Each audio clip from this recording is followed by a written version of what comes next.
In the 25th year of our exile, at the beginning of the year, on the 10th of the month, in the 14th year after the city was struck down, on that same day the hand of Yahweh was upon me, and he brought me there. In the visions of God he brought me into the land of Israel, and caused me to rest on a very high mountain, and on it to the south there was a structure like a city. So he brought me there, and behold, there was a man whose appearance was like the appearance of bronze, with a line of flax and a measuring rod in his hand, and he was standing in the gateway. And the man spoke to me, Son of man, see with your eyes, hear with your ears, and set your heart on all that I am going to show you, for you have been brought here in order to show it to you. Declare to the house of Israel all that you are seeing. And behold, there was a wall on the outside of the house of Yahweh all around, and in the man's hand was a measuring rod of 6 cubits, each of which was a cubit and a handbreadth. So he measured the thickness of the wall, 1 rod, and the height, 1 rod. Then he went to the gate which faced east, went up its steps, and measured the threshold of the gate, 1 rod in width, and the other threshold was 1 rod in width. The guardroom was 1 rod long and 1 rod wide, and there were 5 cubits between the guardrooms. And the threshold of the gate by the porch of the gate facing inward was 1 rod. Then he measured the porch of the gate facing inward, 1 rod. He measured the porch of the gate, 8 cubits, and its side pillars, 2 cubits. And the porch of the gate was faced inward. The guardrooms of the gate toward the east numbered 3 on each side, the 3 of them had the same measurement. The side pillars also had the same measurement on each side. And he measured the width of the entrance of the gate, 10 cubits, and the length of the gate, 13 cubits.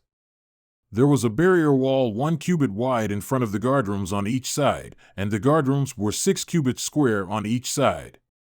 He measured the gate from the roof of the one guardroom to the roof of the other, a width of 25 cubits from one door to the door opposite. He made the side pillars 60 cubits high. The gate extended round about to the side pillar of the courtyard. From the front of the entrance gate to the front of the inner porch of the gate was 50 cubits. There were shuttered windows looking toward the guardrooms and toward their side pillars within the gate all around, and likewise for the porches.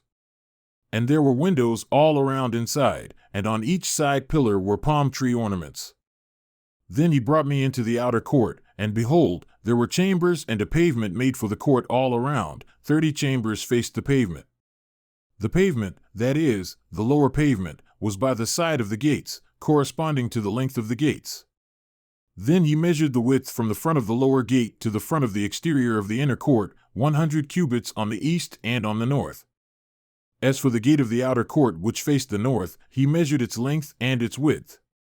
It had 3 guardrooms on each side, and its side pillars and its porches had the same measurement as the first gate. Its length was 50 cubits and the width 25 cubits.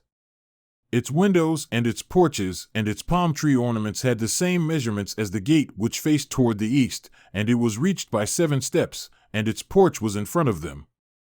The inner court had a gate opposite the gate on the north as well as the gate on the east, and he measured 100 cubits from gate to gate. Then he led me toward the south, and behold, there was a gate toward the south, and he measured its side pillars and its porches according to those same measurements.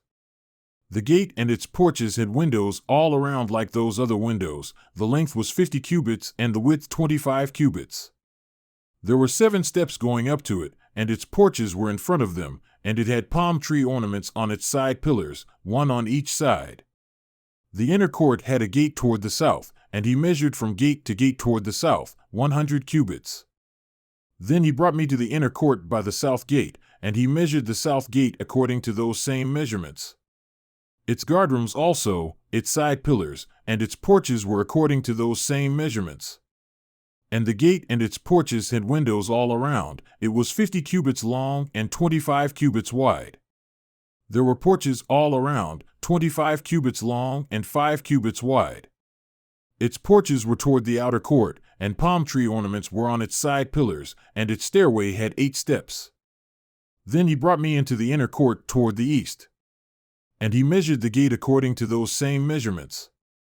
Its guardrooms also, its side pillars, and its porches were according to those same measurements. And the gate and its porches had windows all around. It was 50 cubits long and 25 cubits wide. Its porches were toward the outer court, and palm tree ornaments were on its side pillars, on each side, and its stairway had 8 steps. Then he brought me to the north gate, and he measured it according to those same measurements, with its guardrooms, its side pillars, and its porches. And the gate had windows all around. The length was 50 cubits, and the width 25 cubits. Its side pillars were toward the outer court, and palm tree ornaments were on its side pillars on each side, and its stairway had 8 steps. A chamber with its doorway was by the side pillars at the gates. There they rinsed the burnt offering. In the porch of the gate were 2 tables on each side, on which to slaughter the burnt offering, the sin offering, and the guilt offering. On the outer side, as one went up to the entrance of the gate toward the north, were 2 tables, and on the other side of the porch of the gate were 2 tables. 4 tables were on each side next to the gate, or 8 tables on which they slaughter sacrifices. For the burnt offering there were 4 tables of cut stone, 1.5 cubits long, 1.5 cubits wide, and 1 cubit high, on which they lay the instruments with which they slaughter the burnt offering and the sacrifice. The double hooks, 1 handbreadth in length, were installed in the house all around, and on the tables was the flesh of the offering. From the outside to the inner gate were chambers for the singers in the inner court, one of which was at the side of the north gate, with its front toward the south, and one at the side of the south gate facing toward the north. Then he said to me, "This is the chamber which faces toward the south, intended for the priests who keep the responsibility of the house, but the chamber which faces toward the north is for the priests who keep the responsibility of the altar. These are the sons of Zadok, who from the sons of Levi come near to Yahweh to minister to him." He measured the court, a perfect square, 100 cubits long and 100 cubits wide, and the altar was in front of the house. Then he brought me to the porch of the house and measured each side pillar of the porch, 5 cubits on each side, and the width of the gate was 3 cubits on each side. The length of the porch was 20 cubits and the width 11 cubits, and at the stairway by which it was ascended were columns belonging to the side pillars, 1 on each side.